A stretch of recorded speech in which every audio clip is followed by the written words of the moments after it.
Farm Progress Broadcast presents This Week in Agribusiness, serving America's most essential industry.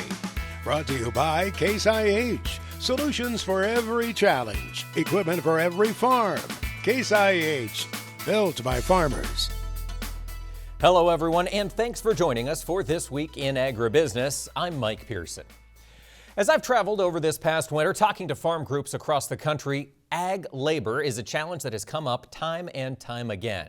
Many more farmers are turning to foreign workers to meet their labor needs. Now, the H2A program is a federal program that allows American farmers to hire foreign workers for temporary seasonal ag help, but they must cover a lot of their costs of lodging, a lot of the costs of transportation, and guarantee hours. Those farmers also must prove they can't find American workers to do those jobs.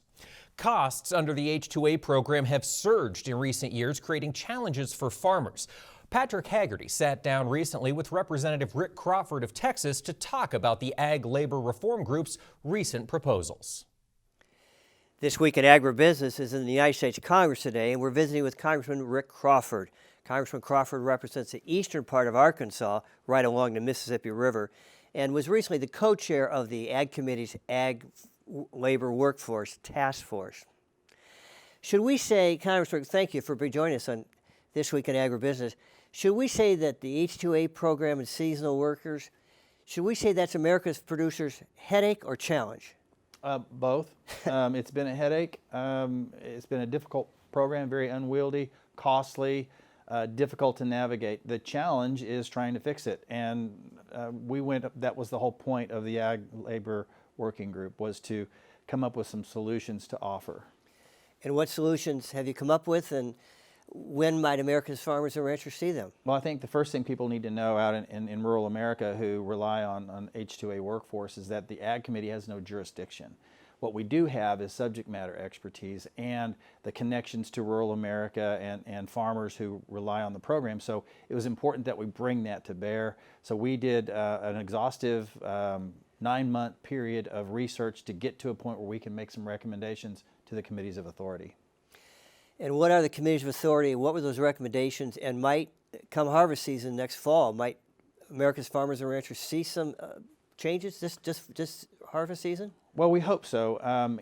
There are 5 committees of authority. Homeland Security is one, Education and Workforce is another, Judiciary, Foreign Affairs, and Ways and Means. And so and unfortunately, ag is not part of that mix yet. We'd like to see that change. But some of the recommendations that we're dealing with, maybe probably the most pressing issue we've heard from producers is the adverse effect wage rate and how that's impacting cash flow. And so we've put some recommendations out there, and we're already seeing the evidence that members from some of these committees of authority are taking action to introduce some legislation to address that. And what were the recommendations on the wage rate?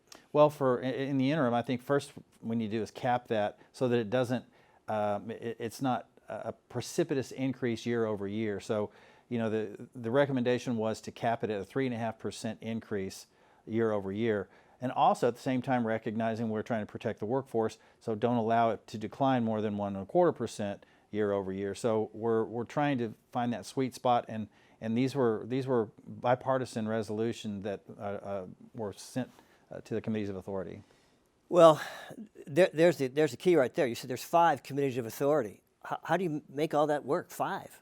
Well, what we're going to have to do, rather than a big giant all-inclusive piece of legislation, we're going to have to attack this piecemeal. And we hope that our final report is the underpinning of that piecemeal approach, that the work is essentially already done. Now we need to craft legislative text in the appropriate committee to address the work that we've done. Well, America's farmers and ranchers, thank you. You bet. In the United States Congress, Patrick Haggerty, This Week in Agribusiness. Our thanks to Pat Haggerty for sending us that update, and thank you to Representative Rick Crawford for taking the time to fill us in on the work being done by that Ag Labor Working Group here ahead of the November election. Today's larger, heavier equipment can lead to more soil compaction issues. Firestone Ag IFVF tires with 82 technology maximize load capacity while minimizing soil compaction. Visit Firestone Ag to learn more. Now it's time to talk markets. Cody Barilla, grains and oilseeds analyst with Terrain, joins us this week. Cody, We've seen this old crop corn market trapped in roughly a 25-cent trading range now for 45 days. Was there anything in this most recent WASDE report that could make it break out of that range? Well, there was some bullish news, but I don't know that it's bullish enough to break it out of this trading range. So there was some improvement. We had a 25 million bushel increase in demand on the feed and residual side. Another 25 million bushel increased demand on ethanol helped our ending stocks, but we're still over that 2 billion bushel number. And the market was largely expecting those changes. So as far as the trading range breaking out to the upside, I think we need bigger news, whether it's an export demand story, potentially some South American weather, but that report isn't going to be the one that does it. Cody, let's talk a little bit about that export demand. I did see we had a little cut on the corn exports there. What's the outlook for corn moving into other countries? Yeah, so exports this year have been pretty strong. When you look at who our major trade partners are, it's important to note that Mexico has been a good friend to us this year. The bulk of the corn exports have went by rail down into Mexico. When you look at who we've had in the past, especially like 2020, 21, China was a big partner for us. And unfortunately, they've stepped away from us in a big way, preferring to source corn out of Brazil or Ukraine. It would be great to have them back, but politically, that's a hard ask currently. It is, Cody, that's so true. Speaking of Brazilian corn production, did the USDA make any adjustments to the expectation of that country's crop size? They did not. They kept both Argentina and Brazil corn production the same. The CONAB report did decrease theirs, so there's quite a discrepancy between the USDA report and the CONAB. So when you look at USDA, they're expecting Brazil to produce 124 million metric tons. CONAB has actually decreased theirs from 112.7 down to 110.9. So there's a big spread between what USDA thinks Brazil's going to have and what CONAB thinks. That's true. As you look out to the remainder of this year, Cody, we've got that new crop corn. Analysts are expecting to see roughly 90 million acres go in the ground. Does that jive with your expectations after talking with producers? You know, as we've been on the road this winter talking to our farm credit customers, I was very surprised by that corn acreage number. But you think back to last year. So it was that June planting report that caught most people by surprise. We added another 2 billion or 2 million plus acres to the U.S. production. And that did not help our corn market. You could see the chart from then on, it went downhill. Will that happen again? You know, it's very possible. It's possible to find those additional acres when we've been around talking to our customer. It still feels very corn heavy. So I would not be surprised by that. But it's important to note this report was just old crop. Next month's report, we're going to see the first look at our new crop balance sheet. That all's coming, and we'll be back with more market discussions from Cody Barilla at Terrain when we return. Today's larger, heavier equipment can lead to more soil compaction issues. Firestone Ag IFVF tires with 82 technology maximize load capacity while minimizing soil compaction. Visit firestoneag.com to learn more. We're talking markets this week with Cody Barilla, grain and oilseeds analyst with Terrain. Cody, in this most recent supply and demand estimates report from the USDA, there were a few changes made to wheat carryouts. Could you fill us in on what's happening there? Yes, unfortunately, some more bearish news on the wheat front. Imports were decreased by 5 million bushel. Unfortunately, they also decreased feed and residual demand by 30 million bushel. So increasing our carryout overall by another 25 million bushel, which is not what we needed. The market was largely expecting something like this. That price action hasn't been too extreme this morning. But going forward, it's going to be a challenge to rally this market. When you look at global production, you've got some major production areas in the Black Sea that are out competing us on a price front. and our exports have been suffering because of it. Cody, I'm also curious about weather. You're down in wheat country. How does it look for this season? Yeah, so I think it's important to put it in perspective with last year. So I'm in South Central Kansas. Last year we had a terrible wheat crop, extremely dry. This year crop conditions are better, but we're getting into a critical part of the growing season. And in my area, it's been over 60 days since any measurable precipitation. I'm not alone in this. The wheat's starting to back up a little bit. So this is the critical time. This is kind of like the equivalent of July for corn production, April, May for hard red winter wheat production is really when we need to start to see some precipitation move in. So it's important to keep an eye on that. It is indeed. We'll keep an eye on those skies. Cody, while we've got you, let's talk oil seeds, the soybean market. More news from the WASDE report. What were the details? Yes, more bearish news on that front. Decreased exports by 20 million bushels. That wasn't a surprise. We have been struggling to keep up with that export pace, just outpriced when we look at our South America competitors, both from Brazil and Argentina, having cheaper bean prices. So that number went down 20 million. Overall, soybean balance sheet ending stocks increased by another 25 million bushels. Not what we needed, but that's just how things played out today. You know, we're also still watching South America's soybean production for this last year. Were there any changes made to that expected big crop out of Brazil? You know, it's interesting. USDA kept Argentina bean production the same, and the same with Brazilian bean production. Similar to what we talked about on the corn side of things, CONAB has slightly lower production slotted in for both Brazil, but USDA kept it the same. So 155 million metric tons for soybeans, 50 million metric tons for Argentina beans.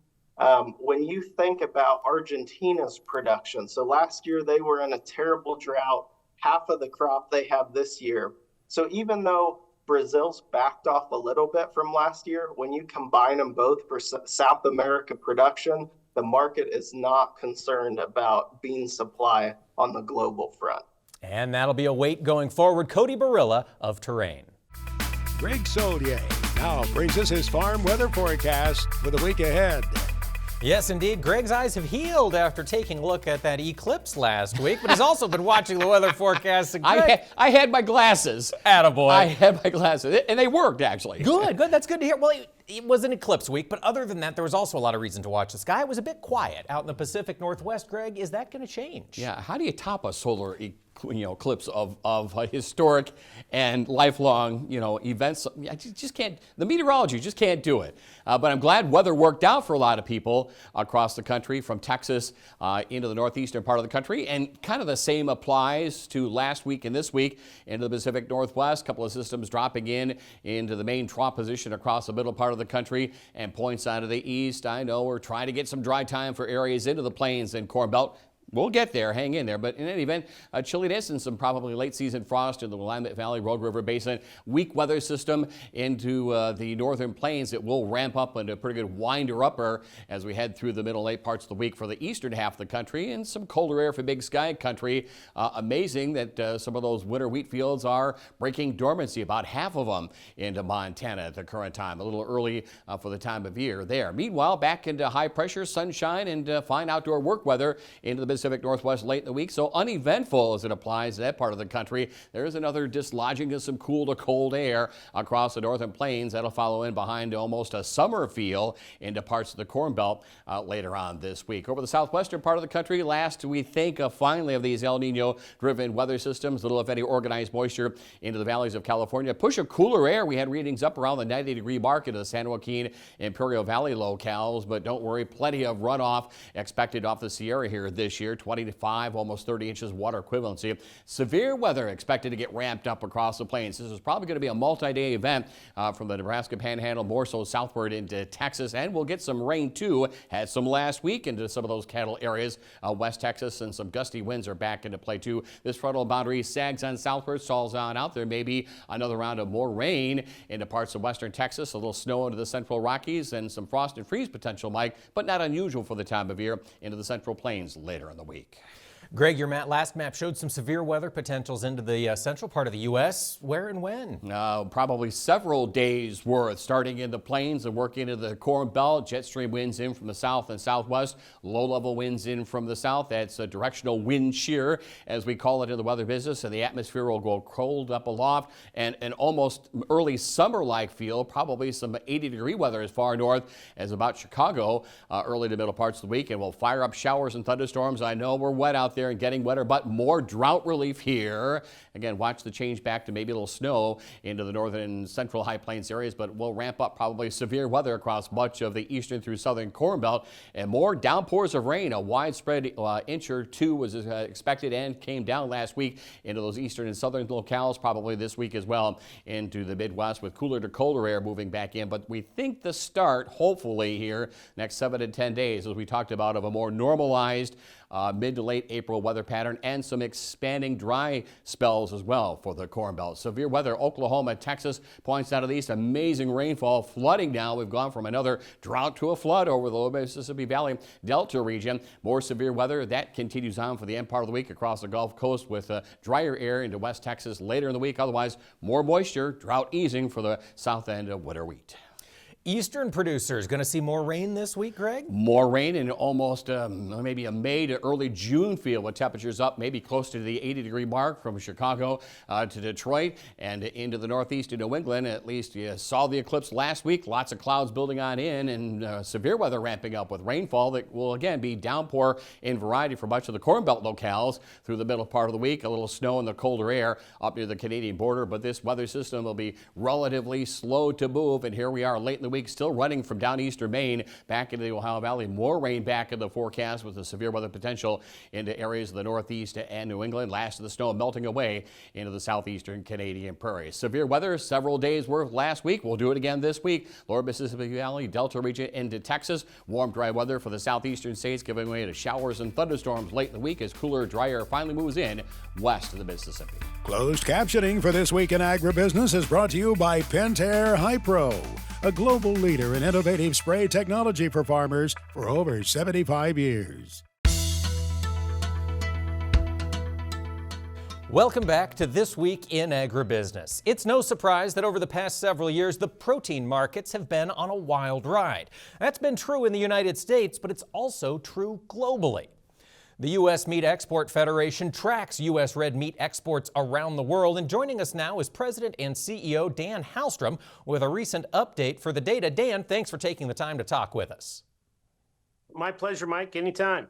As we look out at the international scene, Dan, it really seems as if U.S. pork exports remain a true bright spot in the export industry. Can you fill us in? What has pork been doing in 2024? Yeah, exactly right. I mean, I think the momentum that we had in late 2023 on pork demand globally continues into the early part of this year. January and February stats so far year to date, we're up 10% off on volume and up 10% on the record value of last year. And it's the beauty of it is it's really broad-based growth. I mean, the gold standard has been Mexico. They had a phenomenal year last year, and they continue on those same trends for this year.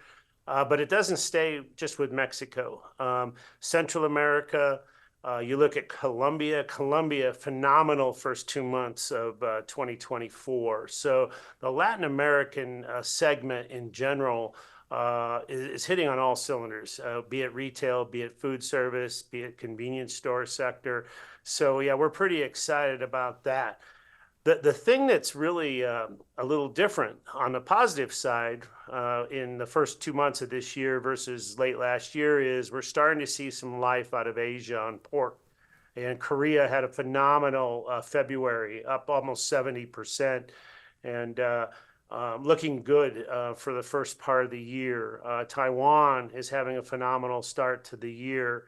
And Japan, while not up big, the numbers are respectable compared to where we were last year. So yeah, I think the broad-based growth theme and the demand for U.S. pork globally in some of these key markets is going to continue as well. That's good to hear, Dan. From a price perspective, is American pork still competitively priced compared to our global pork competitors? We definitely are. We're averaging February came in at a little over $62 per head, for per animal slaughtered attributable to exports. I would say that some of our key competitors globally, i.e. The European Union, for example, they're starting to see their prices skyrocket as their supplies go down. And this is a structural shift that's made us even more competitive. Now we do have other competitors getting on the scene in a bigger way, Brazil in particular, throughout Latin America, for example. But needless to say, our quality, our reputation, our established relationships around the world, we're very well positioned, not only against our pork competitors globally, but against some of the other proteins globally as well, chicken and beef. So, I think that in general, pork is set up pretty well as we look into the latter part further into 2024. Well, that's good to hear for those American pork producers. Dan, let's turn our focus over to the cattle market and beef exports. Record prices domestically last year in the cattle market. I assume that's putting a crimp on exports. Well, not necessarily. The problem we have is we know production is down, right? Because of the cattle cycle. So the fact that production is down and our exports for the first 2 months are just down a percentage, 0.5% or something, just slightly down, but the value is up 10%. So to me, that tells me that demand is still pretty darn solid, despite the price levels. And we're seeing this across the board. It's not only the markets you might think of, like a Korea, for example, paying the price, and they are. But you got Mexico, you got places like Guatemala that continue to buy as the markets go up or down, but they follow the trend of the market. And I'm not saying that price isn't important, it is. But the first question we're getting from most of these countries on the beef side is not, why is the price so high? The question is, when will I be able to get more supply? And they're these buyers are very well educated. They know about the cattle cycle. They know that it takes time to retain heifers and rebuild. And I think it's a pretty good sign when that's the first question. And the second question is, okay, you don't have enough supply of short plates. What other products can we talk about using? And this is the opportunity that we're really capturing right now, is we're talking about some of the more underutilized cuts, be it the round primal. What can we do with knuckles or outside round flats to fill my void? Or beef variety meats, for example. $44 a head in February was attributable to variety meats out of our total of $413 a head.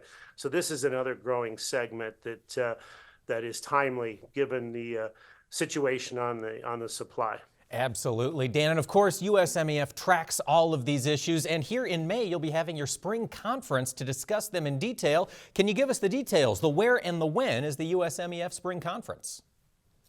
Yeah, we will be in Kansas City, Missouri, the third, right before Memorial Day, so towards the end of May. And it's always, it'll probably be a record attendance. We tend to get very big numbers when we're in the Midwest, especially when we're in Kansas City. So we're definitely looking forward to that in just a few weeks' time. It's coming up, folks. Check that out. Learn more on the U.S. Meat Export Federation's website. Our thanks to Dan Halstrom for joining us this week. Leave it here. More This Week in Agribusiness coming up. Farm Progress Broadcast presents This Week in Agribusiness, serving America's most essential industry. Brought to you by Case IH, solutions for every challenge, equipment for every farm. Case IH, built by farmers. Welcome back to This Week in Agribusiness. Well, it won't be long now until summer is upon us, and those crops in America's fields will need a drink. As you're thinking about irrigation for this next year, maybe give propane a look. Joining me now to talk about it is Mike Nuland. He's the Director of Agriculture Business Development with the Propane Education and Research Council. And Mike, why should folks be looking at propane if they're needing something for irrigation? Well, it's a tricky subject for us because the timing has to be right for this conversation to happen. Somebody's got to be in the market to change power at their well or at their center pivot. So, if folks are looking at putting in a new pivot or looking to replace the power, we think propane's definitely got to be in the mix. For a couple of reasons, I guess. One, if you're pricing us versus a diesel motor, I think you're going to save money on the initial capital cost. And operationally, our fuel should be a much more efficient, cost-effective way of running that pivot. Mike, we know diesel prices have been volatile over the past 3 years, but I'm curious about electricity prices. I understand that's how a lot of these irrigation pumps run. Are they being impacted? They are. We were talking a little bit before the camera rolled that electricity continues to increase in price. My bill at home's gone up 30+% this year. And if you're running a pivot and that's happening to you, that's a big deal across all your pivots. So propane is a very plentiful fuel. It's very steady in price these days. And we think it's got a good opportunity in this segment. As you look out long term, Mike, increasingly we're seeing pressure on environmental concerns and emissions. Where does propane rank up against either electricity or diesel? Yeah, I think it's the cleanest fuel that you could run your pivot with. As you look at us versus diesel, for sure.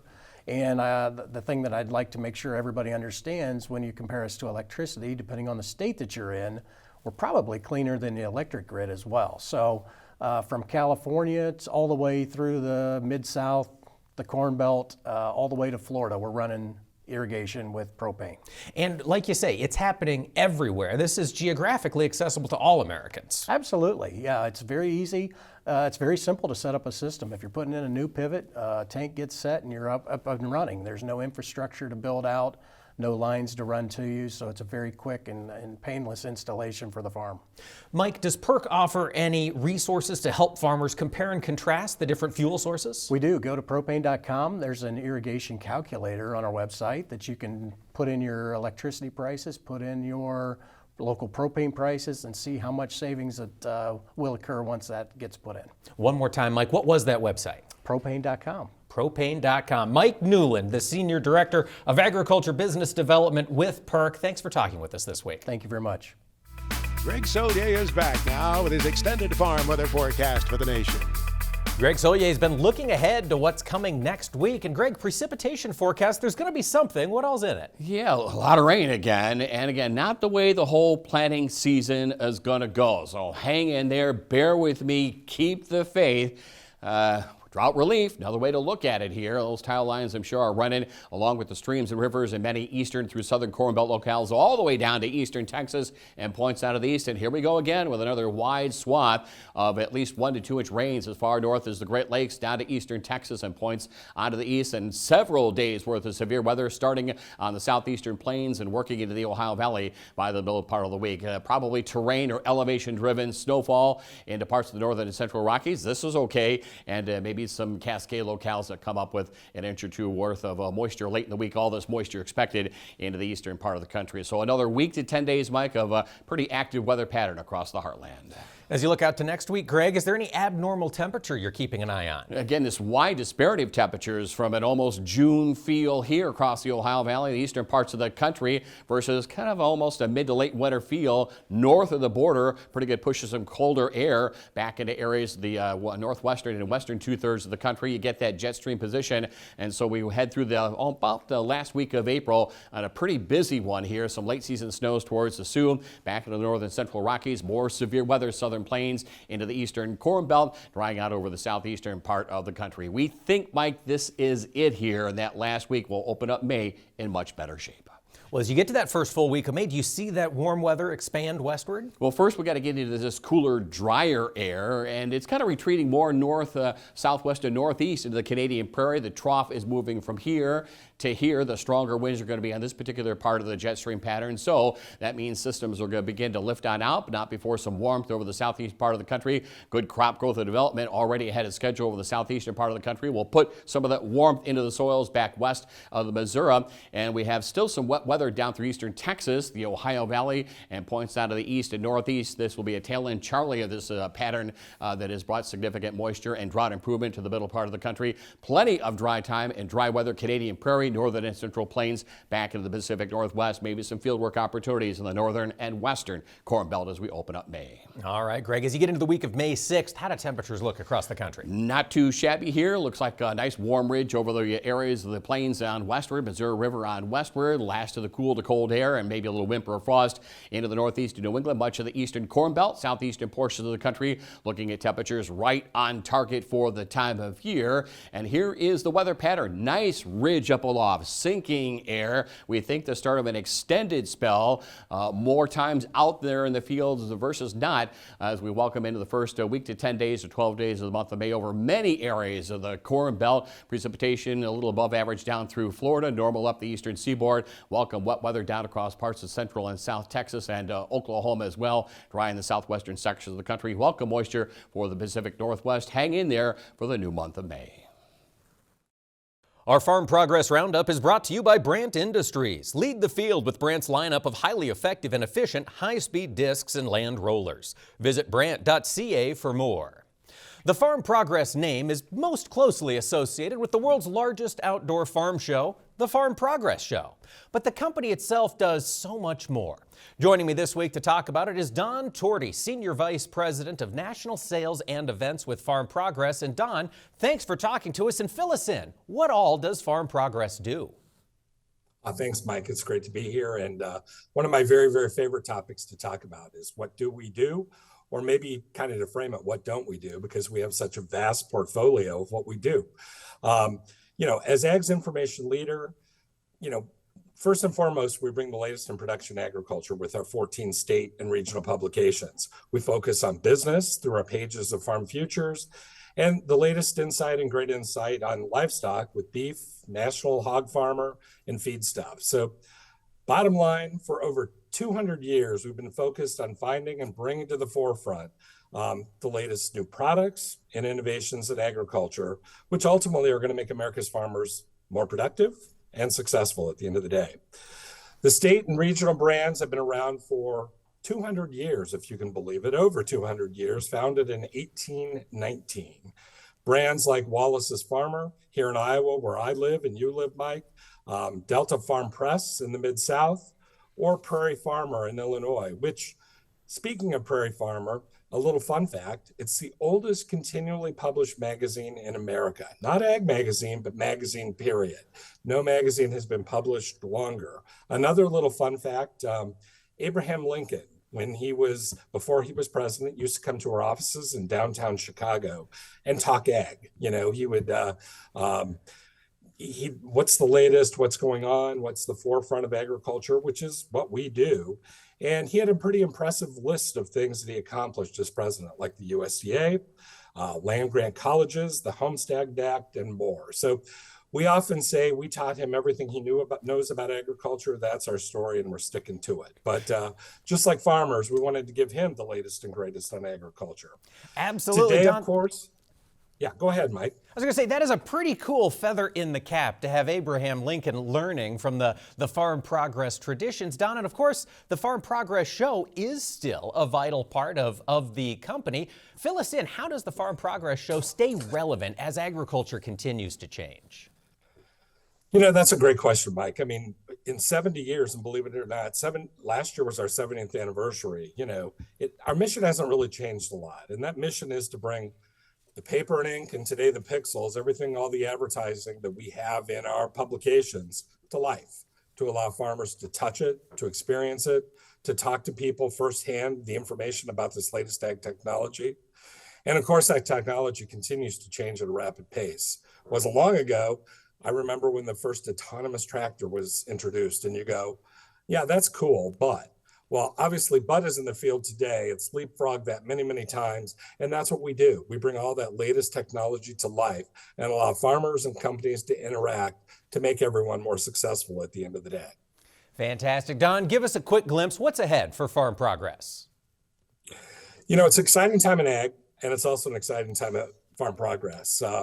Last year, we bought a new show, the Organic Grower Summit, out of Monterey, California, in the salad bowl of agriculture. Taking that deep dive into organics, I foresee us not only perfecting what we do out there, but also picking that up and moving it. Who knows? You may even see a little something organic at the Farm Progress show someday, but becoming an expert at that. You know, we spend a lot of time looking at new ways to deliver information, which changes continually. But the one thing that's not changed, Mike, that I still stick with, and it's the reason I've been here for many, many, many years, is the people.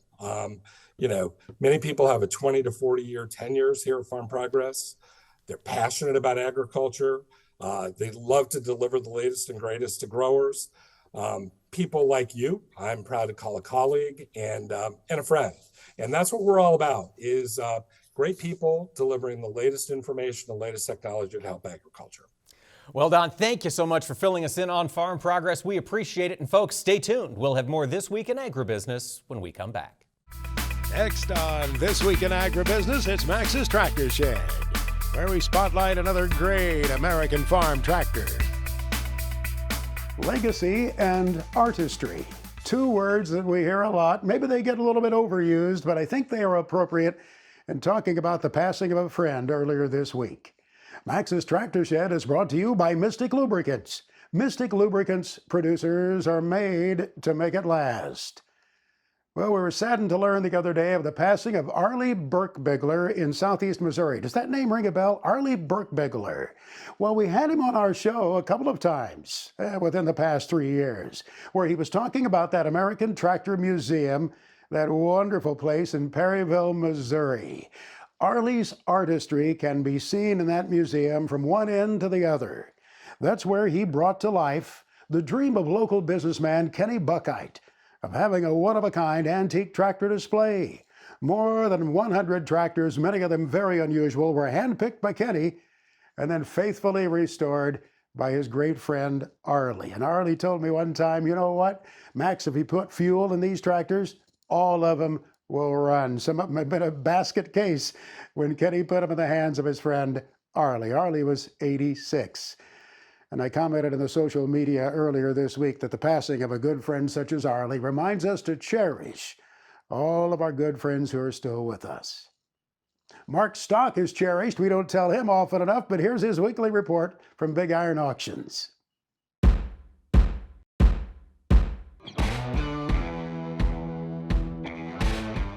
Well, hello, Max. On April 17th, over 3,300 different items will sell to the highest bidder on our weekly Wednesday online auction.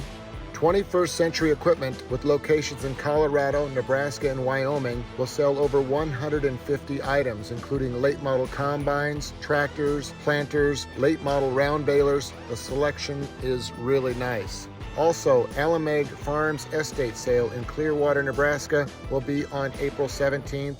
Check out their John Deere 4440 tractor selling. Bortnick Dairy LLC is in Pennsylvania. They'll sell 68 items on their sale, including an Alice Chalmers 5015 tractor with a mid-mount mower. Ken Unruh Harvesting is retiring from Scott City, Kansas. They'll be selling a 2022 Klaus Jaguar 990 self-propelled forage harvester and a 2021 year model machine. K&R Theobald Farms by Fairmont, Nebraska will have a very large shop equipment sale. And April 25th, Max, Big Iron Realty will sell the Greg and Melinda Vilwalk and David L. and Diane Vilwalk Ranch in Brown County, Nebraska. All the details on Big Iron.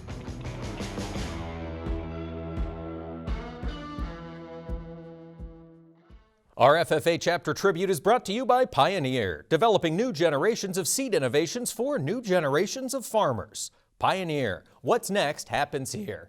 We love getting to know that next generation of American agriculturalists, and this week we're talking with Carter Howell. Carter serves as the Southern Region Vice President on the National FFA Officer Team. And Carter, thanks so much for taking the time to talk with us. Yeah, thanks for having me on today. I appreciate it. Tell us about your start in FFA. What was it that made you want to join? Well, gosh, I grew up in a suburban community surrounded by agriculture in my hometown, but was not directly involved in production agriculture in my family. So when I got into middle school, I actually had the opportunity to join FFA in middle school.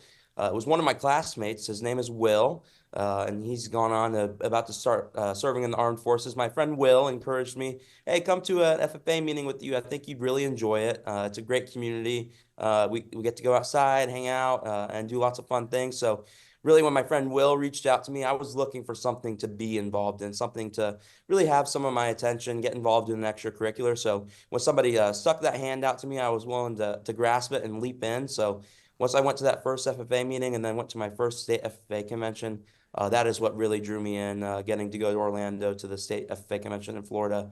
Just a great opportunity. And then have never looked back from there. I tell people I've been involved in FFA for 10 years now. It takes both of my hands to count all those years on in it, but it's been a great opportunity, and I couldn't be more grateful for it. And so now, of course, over that 10 years, you've risen into leadership. And at the Southern Region Vice President, Carter, what's your territory? How big of an area do you oversee?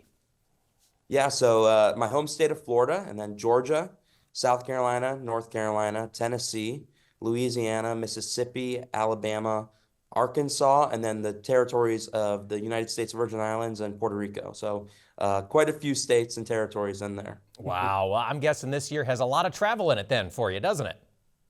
Yeah, and they say a year as a national officer, you obviously travel throughout your region, but then in the United States as well. They predict you do about 135,000 miles of travel throughout the year. So you hit the road pretty good. And this week I've had 4 flights so far and 1 more remaining this week. But it's been a full, but very good, very enjoyable experience where you get to really see lots of parts of the country that you wouldn't normally otherwise see. That's so true, Carter. Well, thank you so much for taking the time to talk with us this week. We wish you safe travels on your final flight and wish you the best of luck going forward. Thank you. I really appreciate the opportunity to talk to you today. Colby Ag Tech is brought to you by Copperhead Ag Products. Visit copperheadag.com for more information. Increasingly, farms across the United States are geographically spread out. It's not uncommon to find 60 miles at times between fields in one operation. How can you effectively communicate over those distances?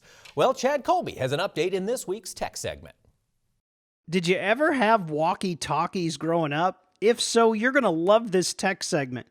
I got a couple radios from a company called Rapid Radios in Michigan, and the price point was about $400 for the pair. They come already all set up, but get this. Unlimited distance, so anywhere across the country they work nationwide, no monthly fees, no subscription, instant communication. You don't have to program them. They come pre-programmed. You can have as many of these as you want, I think up to like 200. Long battery life. It's got all the places for normal walkie-talkie accessories. It comes with a charger and a belt clip and obviously a big battery that lasts up to 5 days. But here's the best part, is using these is fantastic. So I wanted to do a little bit of real-time examples, so I sent one of these with my wife Jacqueline when she was heading to the grocery store. And then I gave her a call and recorded it. Take a listen to this. Hey honey, I'm calling you on the two-way radio. Can you hear me okay? Are you still in the grocery store? No, I'm not. I'm actually on my way home already. Okay, just warn you, I'm at the kitchen table here recording for the TV show. What do you think of these radios? You sound crystal clear on my end. Oh my gosh, these are amazing. I can't believe how easy it is to use. You just pick it up and push the button. Yeah, I agree, and I guess this service works everywhere across the country. You sound absolutely perfect. All right, babe, sounds good. Drive careful. I'll see you home here shortly. As you can tell, these things work great. I've had them over a week, and I think they're awesome. For This Week in Agribusiness, I'm Chad Colby. Thank you, Chad, for that update, though you didn't say over when you were communicating on those walkie-talkies, so I'm not entirely sure that counts. Stay with us, folks. We'll have a lot more This Week in Agribusiness coming when we return.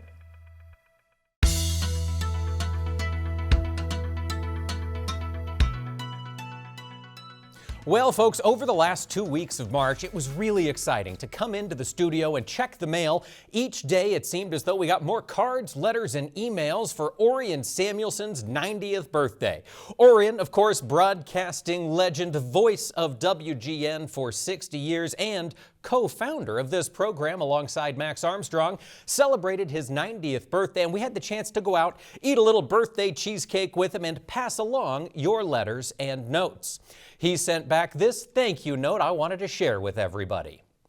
I am overwhelmed with the number of people in our audience who found the time to send birthday wishes and good health to this 90-year-old Norwegian. I never realized there were so many different greeting cards wishing a happy 90th birthday. I have certainly learned that there is no end to the 90th birthday wishes, and I just want you to know how much I appreciate the time and effort you took to send cards to me. Some made me laugh, some brought back wonderful memories with the notes included, and some brought tears to my eyes. 3 young people from Michigan even handmade their birthday cards, which was such a special treat. Orion says thank you all so much. Thank you, Orion, for everything you did for the world of agriculture, for the creation of this show, and for keeping us all educated on what happens in our industry. We're going to keep the theme going. Next week on This Week in Agribusiness, we'll talk about changes coming in the world of biodiesel, and later on this month, I'll go to D.C. to bring some news from the nation's capital. Be sure to catch us next time right here for This Week in Agribusiness. This Week in Agribusiness has been brought to you by Case IH. Solutions for every challenge. Equipment for every farm. Case IH, built by farmers.